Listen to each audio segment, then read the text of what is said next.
কিন্তু দিলের মধ্যে যখন গালিশ থাকে তখন এগুলো বুঝে না। আমরা হাজার বলি তাও তো বুঝেন না, এটা বুঝবে না কোনোদিন।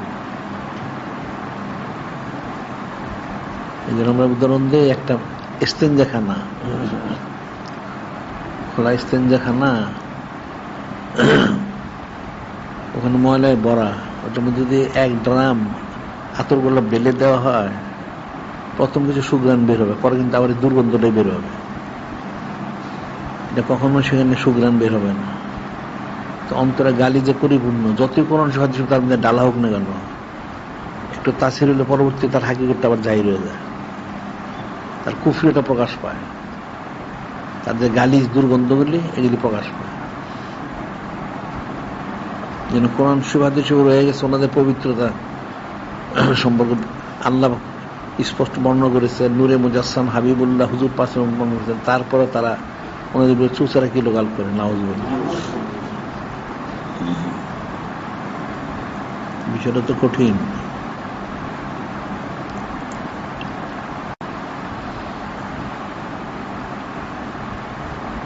মানুষের আকল বুদ্ধি এত নষ্ট হয়ে গেছে, এটা বোঝানো সম্ভব না।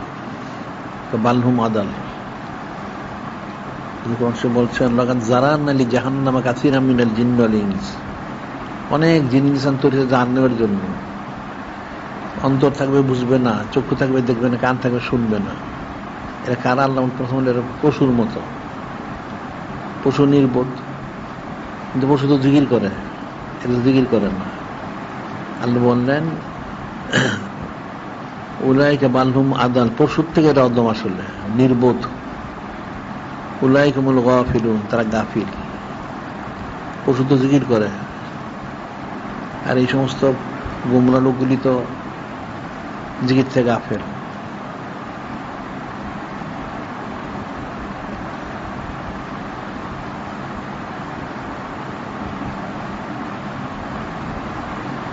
এখন কোরআন শরীফ হাদিস সব বলা হয়েছে, একদম স্পষ্ট করে দেওয়া হয়েছে। মানুষ না বুঝতে তার কথা কিছু নাই।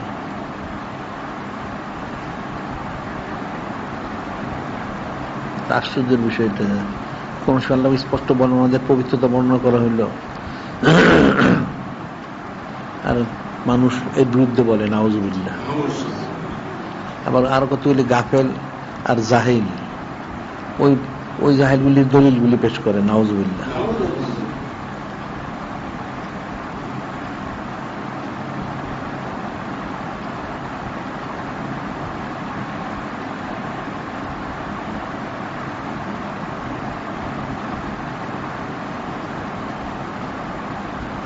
এখন আখিরি জামানা, ফিতনার যুগ, যা হওয়ার তাই হচ্ছে আর কি।